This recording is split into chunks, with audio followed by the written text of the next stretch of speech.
बच्चों, आज हम लोग पढ़ेंगे क्लास 11 केमिस्ट्री में चैप्टर 2 एटॉमिक स्ट्रक्चर, जिसे हिंदी में परमाणु संरचना कहते हैं। आज इसमें पढ़ेंगे क्वांटम संख्याओं पर आधारित कुछ आंगिक प्रश्न को देखेंगे। इसके पहले हम क्वांटम संख्या कहते किसे हैं इसको बता चुके हैं, तो आज उसी पर आधारित यहाँ पर कुछ आंगिक प्रश्न होंगे। तो यहाँ पर क्वेश्चन दिया गया है, निम्न के लिए NLM के मानों की गणना करो। इस क्वेश्चन को लगाने से पहले हम आपको इसमें कुछ इंपॉर्टेंट चीज आपको बता देते हैं, उसको यहाँ पर ध्यान से समझेंगे। यहाँ पर ध्यान दीजिए, किसी परमाणु के नाभिक के चारों ओर इलेक्ट्रॉन जिसमें क्या करते हैं, वो चक्कर लगाते हैं, उसको हम क्या कहते हैं, सेल कहते हैं।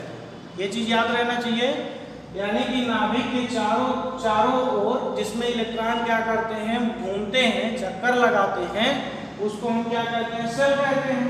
जिसको हम यहाँ पर सेल को KLM से प्रदर्शित करते हैं। इसको नंबर में यदि बात किया जाए, नंबर में यहाँ पर 1 2 3 4, ये जो KLM और 1 2 3 है, ये क्या है, m की वैल्यू बताता है। हम आपको बताए थे क्वांटम संख्या में कि प्रिंसिपल क्वांटम नंबर जो होता है उसको हम n से प्रदर्शित करते हैं, अर्थात क्वांटम नंबर हमारा इसमें देखेंगे जो प्रिंसिपल क्वांटम नंबर है वो क्या चीज की जानकारी देता है, वो सेल के बारे में जानकारी देता है। यहाँ पर वो सेल के बारे में जानकारी देता है। अब यहाँ पर बात यह है कि जो इसके बाद प्रिंसिपल क्वांटम नंबर के बाद हम बताए थे आपको azimuthal quantum number. Azimuthal quantum number को हम n से प्रदर्शित करते हैं। अब यहाँ पर देखेंगे पहले वाले कोष में, यानी कि कोष के अंदर भी पाया जाता है, यानी कि उसको उपकोष कहते हैं या सबसेल कहते हैं, यानी कि जिसको हम एजीमुथल क्वांटम नंबर के नाम से जानते हैं। अब यहाँ पे पहले कोष में उपकोषों की संख्या 1 होती है, जिसको हम यश से प्रदर्शित करते हैं। अब यहाँ पर दूसरे सेल में उपकोषों की संख्या 2 होता है, यानी कि उसको sp बोलते हैं। और यहाँ पर तीसरे कोष में उपकोषों की संख्या कितना होता है, 3 होता है, जिसका नाम sp_d है। और चौथे में देखेंगे यहाँ पर, यानी कि चौथे कोष में उपकोषों की संख्या 4 होता है, sp_b, और यहाँ पर क्या हो जाएगा, f। अब यहाँ पर ध्यान देंगे, यानी कि यहाँ पर जो n, अगर से ऐसे पूछा जाए किसी भी n के लिए कुल l के मानों की संख्या कुल कितना होगा, यानी कि यहाँ पर कुल l के मान कितने होंगे, यानी कि जितना वहां पर कोष होगा उतने उसमें उपकोष होंगे। यानी कि अगर सेल की संख्या 1 है तो उसमें उपकोषों की संख्या 1 होगी, अगर सेल की संख्या 2 है तो उपकोषों की संख्या 2 होगा। नाम यहाँ पर लिखा गया है sp, और यहाँ पर यदि n की वैल्यू 3 है तो यानी उपकोषों की संख्या यहाँ पर क्या हो जाएगा, 3, यानी उपकोषों की संख्या यहाँ पर 3 हो जाएगा। यानी कि जितने सेल होंगे उसमें उपकोषों की संख्या उतना ही होगा। यहाँ पर कह सकते हैं किसी भी n के लिए l का मान जो होगा वो कह सकते हैं n के बराबर होता है। अब यहाँ पर ये बात समझेंगे, l का मान जो होता है l बराबर, अगर से हमारा यहाँ पर s के लिए देखेंगे, यहाँ पर l का मान अगर देखेंगे s के लिए क्या होता है, 0 होता है, और यहाँ पर p के लिए क्या होता है, 1 होता है, और d के लिए l का मान यहाँ पर क्या होता है, 2 होता है, और f के लिए l का मान जो है 3 होता है, यानी कि 0 1 2 3। इसको याद रखेंगे। अगर से यहाँ पर ध्यान देंगे, अगर से यहाँ पर यल उपकोष है, यल उपकोष यहाँ पर यल में देखेंगे, इसमें अगर से यस उपकोष है, यस उपकोष को हम, यानी कि उस यस के लिए यल का मान क्या हो जाएगा, 0 हो जाएगा। यदि देखेंगे p है, p के लिए यल का मान 1 होता है, और यहाँ पर देखेंगे अगर से d है तो d के लिए यहाँ पर यल का मान 2 होता है। तो यानी कि इस तरीके से यहाँ पर किसी भी उपकोष के लिए l का मान हम यहाँ पर नीचे लिख सकते हैं, मान फिक्स होता है, इसको याद रखेंगे। अब यहाँ पर अगर से हमको l का मान पता है, तो यानी कि हम ये भी बताए थे उपकोषों के अंदर भी यहाँ पर ऑर्बिटल्स पाए जाते हैं, यानी कि इसके अंदर यानी कि यस कोष के अंदर भी ऑर्बिटल पाए जाते हैं और पी के भी अंदर ऑर्बिटल पाए जाते हैं। तो यानी कि यस कोष में ऑर्बिटलों की संख्या कितनी होती है, यहाँ पर एक होता है जिसको हम यस से प्रदर्शित करते हैं और यहाँ पर ए एम का मान है यानी कि और पी के लिए पी में कुल देखेंगे यहाँ पर 3 ऑर्बिटल पाए जाएंगे जिसका ऑर्बिटलों का यहाँ ध्यान देंगे, ऑर्बिटल का भी नाम याद रखेंगे। ऑर्बिटल का नाम यहाँ पर ये क्या हो जाएगा, यहाँ पर पी एक्स या इसी को कहते हैं पी वाई और बीच वाले का नाम क्या है पी जेड और इसको हम कह सकते हैं पी एक्स या पी वाई। इन दोनों को किसी भी तरह तरीके से लिख सकते हैं। अब वही चीज देखेंगे डी के लिए, यहाँ पर डी के लिए क्या हो जाएगा, डी में देखेंगे ऑर्बिटल जो होंगे यहाँ पर कुल इसमें 5 ऑर्बिटल होंगे यानी कि यहाँ पर ये देखेंगे इसका नाम क्या हो जाएगा, यहाँ पर ये यस के लिए और ये पी एक्स हो गया और ये डी के लिए देखेंगे डी एक्स वाई हो जाएगा और डी वाई जेड हो जाएगा। यहाँ पर देखेंगे डी एक्स वाई और डी वाई जेड और डी जेड स्क्वायर और यहाँ पर देखेंगे d x square minus y square और यहाँ पर देखेंगे डी जेड एक्स। ये इतनी वैल्यू होती है। यह जो कॉम्प्लिकेटेड नंबर है यानी कि इसका जो है संरचना थोड़ा जटिल हो जाता है जिसमें देखेंगे हम डी तक ही देखेंगे। यस के लिए मान यहाँ पर 3 रखे हैं। अब यहाँ पर देखिए एक ऑर्बिटल है तो यस के लिए यहाँ पर एम का मान क्या हो जाएगा, 0 हो जाएगा। अब यहाँ पर ये एम का मान क्या होता है, प्लस यल से लेके माइनस यल तक 0 सहित होगा। फार्मूला यहाँ पर लिख देते हैं प्लस माइनस यल से प्लस माइनस एल तक होता है। ये शून्य सहित कह सकते हैं, अब यहाँ पर देखेंगे, अब यहाँ पर p इक्वल टू 1 है तो यानी कि यहाँ पर क्या हो जाएगा प्लस 1 माने या माइनस 1 माने दोनों एक ही बात है, प्लस 1 और यहाँ पर क्या हो जाएगा 0, यहाँ पर क्या हो जाएगा -1। ऐसे इसमें भी मानेंगे यहाँ पर 2 है तो यहाँ पर +2 +1 0 और यहाँ पर -1 और यहाँ पर क्या हो जाएगा ये -1 2। इसको ऐसे रखेंगे, इस तरीके से यहाँ पर लिखते हैं यहाँ पर, या इसी को जो यहाँ पर लिखा गया ऐसे भी लिख सकते हैं।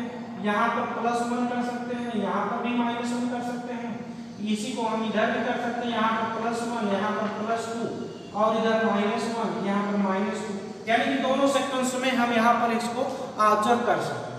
अब यहाँ पर ये चीजें हमको समझ में आ गया होगा। अब हम यहाँ पर समझेंगे कि इस पर आधारित किस प्रकार से हम इस न्यूमेरिकल को कैलकुलेट करेंगे। यानी कि अब यहाँ पर इस ऑर्बिटल में इलेक्ट्रॉन कितने उपस्थित हैं वो यस बताता है, यानी कि ऑर्बिटल के अंदर भी यहाँ पर क्या चीज पाए जाते हैं, इलेक्ट्रॉन पाए जाते हैं, जिसको हम यहाँ पर उसको स्पिन क्वांटम नंबर से बताते हैं। यानी कि स्पिन क्वांटम नंबर किस चीज की जानकारी देता है, इलेक्ट्रॉनों की स्थिति के बारे में जानकारी देता है, यानी कि किस दिशा में एंटी क्लॉकवाइज है कि क्लॉकवाइज है। ये चीज यदि आपको समझ में आ गया, अब हम आते हैं अपने यहाँ पर क्वेश्चन या ध्यान से देखिए, यहाँ पर दिया गया है निम्न के लिए NLM के मानों की गणना करो। यानी कि इसमें आपको क्या क्या चीज बताना है, N का मान बताना है और L का मान बताना है और M का मान बताना है। उसको कैसे बताएंगे उसको ध्यान से देखिए। पहले क्वेश्चन के लिए हम आते हैं।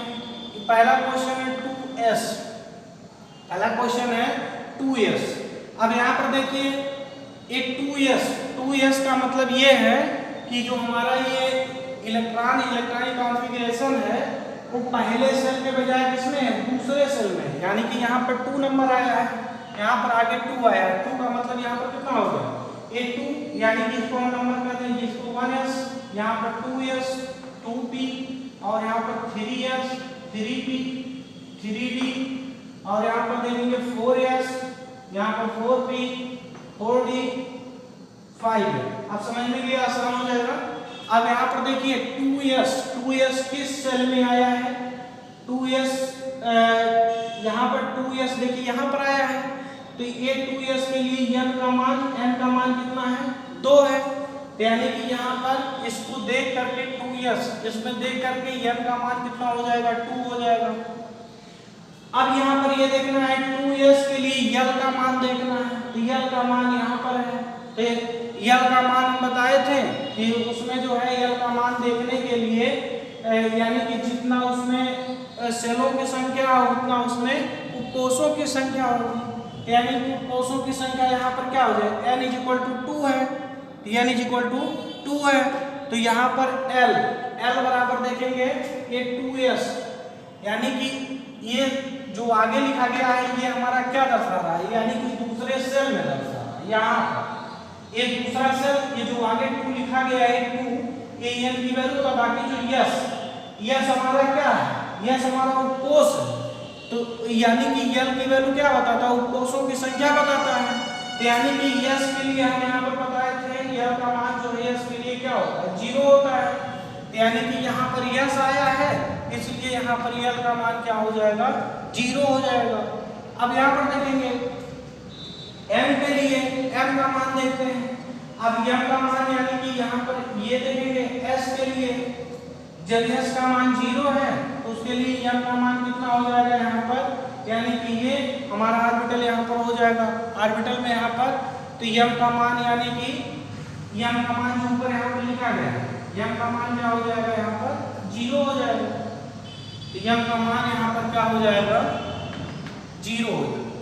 जब m क्या है, 0 है, उस समय m की वैल्यू क्या हो जाएगी, 0 यहाँ पर क्या देखेंगे, अर्थात यहाँ पर s के लिए s बराबर क्या है, ये 0 है। अब उसी को यानी कि यहाँ पर देखेंगे l कह सकते हैं ये 0 कहाँ से आया, m की वैल्यू उसको समझेंगे हम। यहाँ पर m के लिए मान बताए हैं कि l का m के लिए, किसी l के लिए m का मान जो होता है एक प्लस माइनस l से लेकर के से यहाँ पर प्लस माइनस l तक, यानी कि शून्य सहित होता है, शून्य सहित होता है।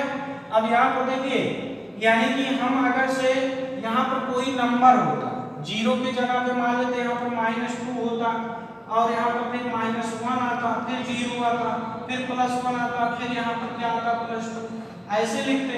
यदि यहाँ पर l की वैल्यू 1 होता, यहाँ पर -1, फिर 0, फिर यहाँ पर +1, या इसी को ऐसे लिख सकते हैं +1, 0, यहाँ पर -1, यानी कि इस तरीके से हम यहाँ पर लिख सकते हैं -1, यानी कि दोनों तरीके से लिख सकते हैं। लेकिन यहाँ पर l का मान 0 है, तो 0 से हम ना तो पॉजिटिव में जा सकते हैं ना तो निगेटिव में जा सकते हैं, इसलिए m का मान यहाँ पर क्या हो जाएगा, 0, यानी कि यहाँ पर प्लस, अगर से हम बात करें +0 से -0 0 ही आएगा, इसलिए m का मान यहाँ पर क्या आएगा, 0 आएगा। अब यहाँ पर देखते हैं ये चीज में NLM का मान कंफर्म हो गया, कैसे निकला।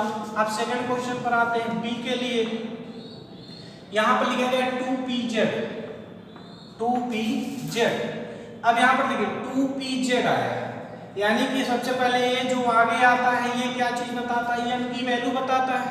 अब यहाँ पे n बराबर देखिए, n बराबर यहाँ पर ये आया इसमें 2p में, यानी कि ये p के अंदर जब देखेंगे p को हम 3 पार्ट 3 ऑर्बिटल में बांट दिए हैं।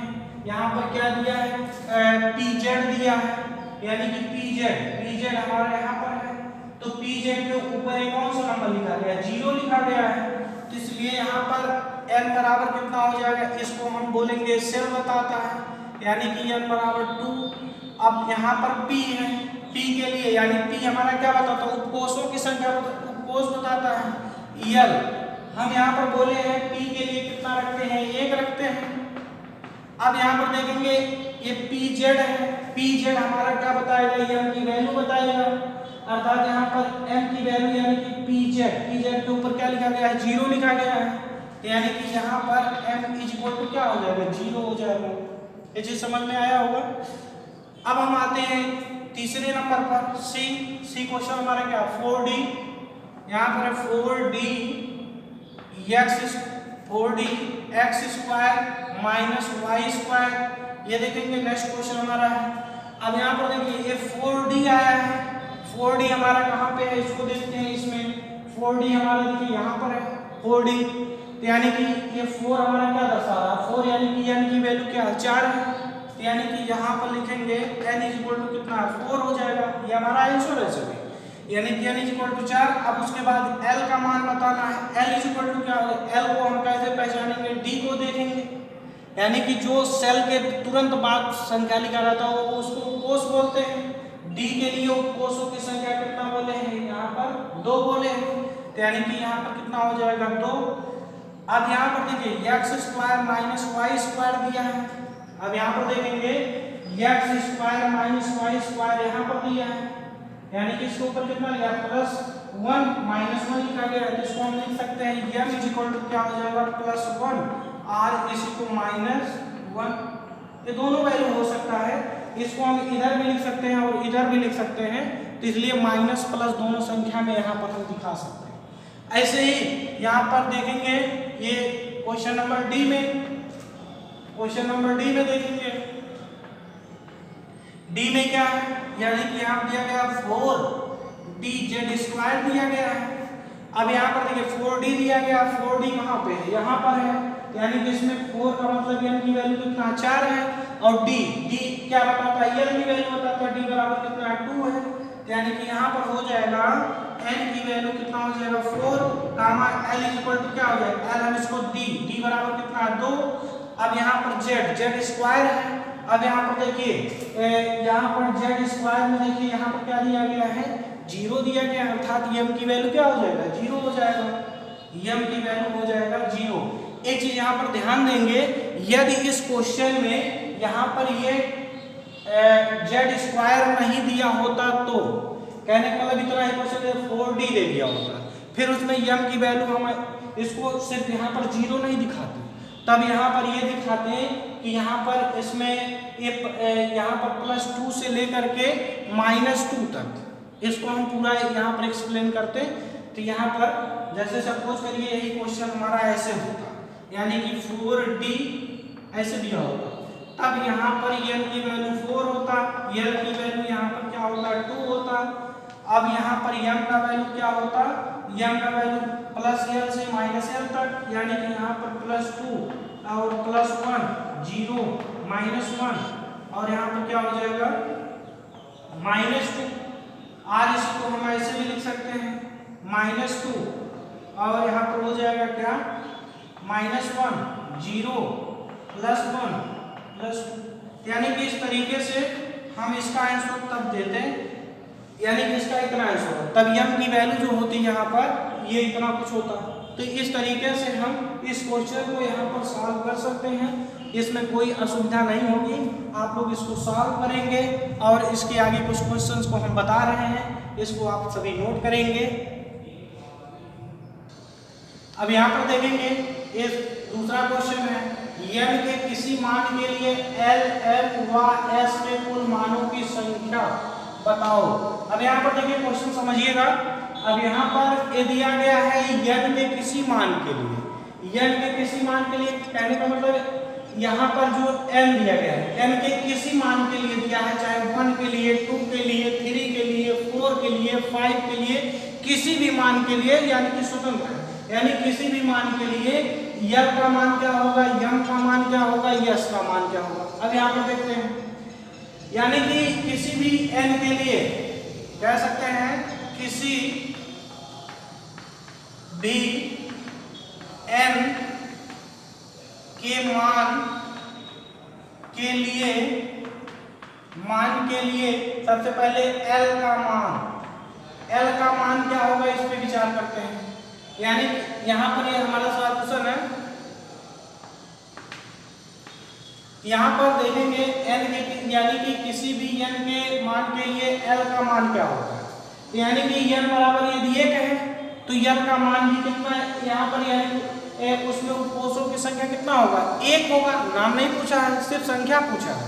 यानी कि यहाँ पर देखिए पहले सेल में उपकोषों की संख्या 1 होगा, दूसरे सेल में उपकोषों की संख्या 2 होगा, तीसरे में उपकोषों की संख्या 3 है तो इसमें उपकोषों की संख्या 3 होगा और इसमें उपकोषों की संख्या 4 होगा। तो यानी कि यहाँ पर देखेंगे जितना n की वैल्यू होगा उतना ही n की संख्या उतना ही n की संख्या होगा। तो यानी कि हम कह सकते हैं किसी भी n के लिए n का मान क्या होता है, n की संख्या के बराबर होता है। यानी कि जितनी n की संख्या होगा उस सेल में उपकोषों की संख्या उतना ही होगा। इसलिए यहाँ पर पहला हमारा आंसर होगा n के मान के लिए यहाँ पर क्या हो जाएगा, n हो जाएगा। यानी कि जितने उसमें कोष होंगे उसमें उतने उपकोष होंगे।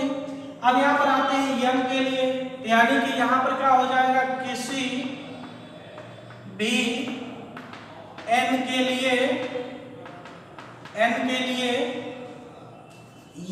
के मान के लिए m का मान क्या हो जाएगा। अब यहाँ पर विचार करते हैं, यहाँ पर m यानी कि n के मान यानी कि यहाँ पर पहले सेल में m हमारा क्या बताता है, m हमारा यहाँ पर ये बताता है उसमें ऑर्बिटलों की संख्या बताता है। यानी कि यहाँ पर L, यहाँ पर ये क्या है m, तो यानी कि m जो हमारा क्या बताता है, ऑर्बिटलों की संख्या बताता है।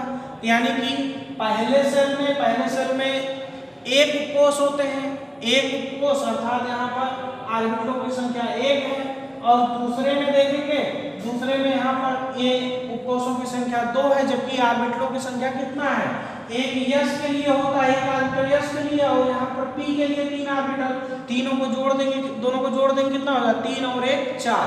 कहने का मतलब अगर यदि हम इसका स्क्वायर कर दें, यहाँ पर ये देखेंगे आपको मिल जाएगा, यहाँ पर देखेंगे इसका स्क्वायर कर देंगे, यहाँ पर n स्क्वायर अर्थात यहाँ पर 2 का स्क्वायर करेंगे तो यहाँ पर 2 वाले में 4 ऑर्बिटल मिलेंगे और यहाँ पर 3 का स्क्वायर करेंगे 3 3 जा 9, यानी कि इसमें ऑर्बिटलों की संख्या कितनी होगी, एक s के लिए, 3 p के लिए और 5 p के लिए, 5 3 8 1 9, यानी कि n का मान क्या हो जाएगा, यहाँ पे n का मान के लिए n स्क्वायर हो जाएगा।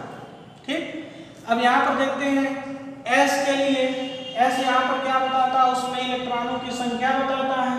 एक ऑर्बिटल में मैक्सिमम 2 इलेक्ट्रॉन रह सकते हैं, इसलिए यहाँ पर क्या हो जाएगा, इसलिए यहाँ पर जितने यहाँ पर n का मान होगा उसमें उतने ही यहाँ पर ये क्या नाम है, देखेंगे जितने ऑर्बिटल होंगे उसका डबल क्या हो जाएगा, इलेक्ट्रॉन हो जाएगा। कहने का मतलब यहाँ पर लिखेंगे किसी भी n के लिए, n के मान के लिए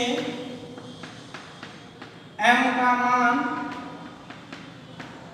मान क्या होता है, यहाँ पर देखेंगे उसमें कुल कितने ऑर्बिटल होंगे। ऑर्बिटल का मतलब ये पूछ रहा है कि इसमें कुल कितने इलेक्ट्रॉन आएंगे, यानी कि यहाँ पर एक ऑर्बिटल में 2 इलेक्ट्रॉन, तो यानी कि 2 ऑर्बिटल में 4 इलेक्ट्रॉन और 6 ऑर्बिटल में 12 इलेक्ट्रॉन, यानी कि इस तरीके से, यानी कि n बराबर अगर सपोज करिए यहाँ पर 2, यानी कि दूसरे कोष में उपकोषों की संख्या कितना है, यहाँ पर 2 है और इसमें कुल ऑर्बिटल कितने हैं, इसमें एक ऑर्बिटल 1 और 3, यानी कि कुल 4 ऑर्बिटल है और उसका डबल क्या हो जाएगा, इलेक्ट्रॉनों की संख्या। यानी कि यहाँ पर कह सकते हैं 2n का मतलब यहाँ पर देखेंगे मल्टीप्लाई करेंगे इसमें, यानी कि 2 × 2 प्लस क्या हो जाएगा 1, 2 2 या 4 1 5, यानी कि यहाँ पे ऑर्बिटलों की संख्या क्या आ जाएगा 5। यानी कि यहाँ पर देखेंगे 2 के लिए, यहाँ पर s के लिए कितना हो जाएगा 1 और यहाँ पर ये p के लिए कितना हो जाएगा 3 3 1 4, यानी कि यहाँ पर ये हो जाएगा इसमें एक 2n कह सकते हैं, यहाँ पर जो ऑर्बिटलों की संख्या हो जाएगा 2n स्क्वायर कह सकते हैं, यहाँ पर क्या हो जाएगा स्क्वायर। यानी कि कहने का मतलब इसका अगर सेज स्क्वायर देखिए 2 इंटू m का वैल्यू कितना दिया गया है 2 दिया गया है, यानी कि 2 इंटू 2 और इसका स्क्वायर करेंगे यानी कि 2 2 जा 4 और यहाँ पर क्या आ जाएगा 2 4 2 जा 8 यानी कुल इसमें इलेक्ट्रॉनों की संख्या कितना आ जाएगा 8। यानी कि यहाँ पर देखेंगे किसी भी n के मान के लिए यहाँ पर कुल इलेक्ट्रॉनों की संख्या अर्थात यहाँ पे m का मान जो हो जाएगा कितना हो जाएगा यहाँ पर सॉरी यहाँ पर s का मान होगा s हमारा क्या बताता है इलेक्ट्रॉनों की संख्या बताता है, इलेक्ट्रॉनों की संख्या बताता है। यानी कि इस किसी भी n के लिए उसमें इलेक्ट्रॉनों की संख्या 2n² के बराबर होता है। इसको आप सभी यहाँ पर नोट करेंगे, फिर आगे हम नेक्स्ट क्वेश्चन बताते हैं। आगे देखिए अगला क्वेश्चन है निम्न क्वांटम संख्याओं के सेट के लिए कक्षकों या ऑर्बिटल्स के नाम बताओ। यहाँ पे ऑर्बिटल्स का नाम बताना है, जो ये ऑर्बिटल्स दिए गए इसका नाम बताना है। कैसे बताएंगे, यहाँ पर देखिए ये जिस ऑर्बिटल में है वो किस ऑर्बिटल में है उसको देखेंगे n = 2 n = यहाँ पर देखेंगे n = 2 यहाँ पर आते हैं। अब l की वैल्यू 1 है तो l की वैल्यू 1 का होगा ये देखेंगे p के लिए, तो p के लिए यहाँ पर 3 ऑर्बिटल है तो वो देखेंगे -1 दिया गया है तो -1 देखेंगे यहाँ पर 2 जगह, एक तो यहाँ पर भी है एक तो यहाँ पर भी है, यानी कि यहाँ पर देखेंगे वो नाम क्या है px या py कह सकते हैं। वो जो नाम होगा यहाँ पर वो कौन सा ऑर्बिटल होगा px या py, यानी कि ऑर्बिटल का नाम क्या होगा यहाँ पर पहले क्वेश्चन के लिए px या py यानी कि -1। ध्यान दीजिए यहाँ पर -1 देखिए किस कक्षक में जा रहा है उस कक्षक का नाम लिखना, उस ऑर्बिटल का नाम लिखना। यानी कि यहाँ पर क्या हो जाएगा यहाँ पर px या py हो जाएगा।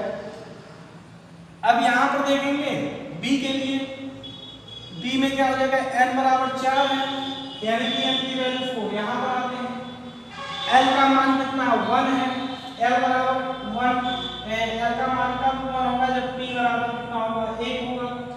m बराबर कितना +1 है, m बराबर +1 कब होगा जब यहाँ पर देखेंगे 2 केस में है इसलिए यहाँ पर ये दोनों लिख सकते हैं, यहाँ पर भी इसमें सॉरी यहाँ पर ये m = 0 l हम ये चीज बता दी है। यहाँ पर l = 2 l का मान 2 इसमें होगा यानी कि l का यानी कि जब b की वैल्यू यहाँ पर 2 होगा तो m = 0, m बराबर देखिए 0 कहाँ पे है यानी कि इस कॉलम में है तो इसको हम यहाँ पर क्या लिखेंगे ये हमारा आंसर हो जाएगा dz²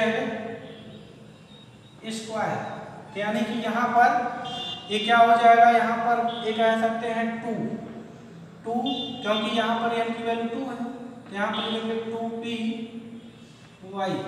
यहाँ पर ये 4 है इसलिए हो जाएगा 4dz²। ये सभी यहाँ पर इसको ऐड करेंगे। अब उसके बाद इसमें आते हैं n की वैल्यू कितना दिया गया है 3, n = 3 यहाँ पर है।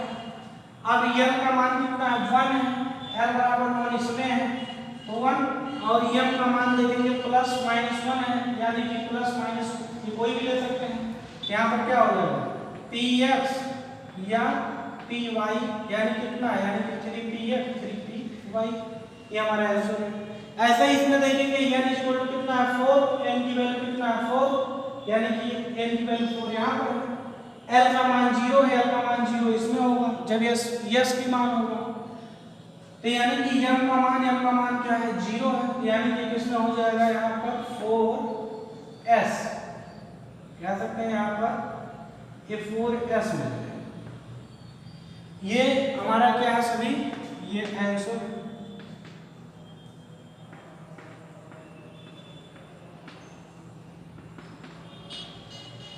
तो इस तरीके से क्वेश्चन को हम यहाँ पर सॉल्व करेंगे और भी अधिक क्वेश्चंस आप बुक से कंसल्ट करके उसको लगाने का प्रयास करेंगे और यहाँ पर इसको नोट कर लेंगे।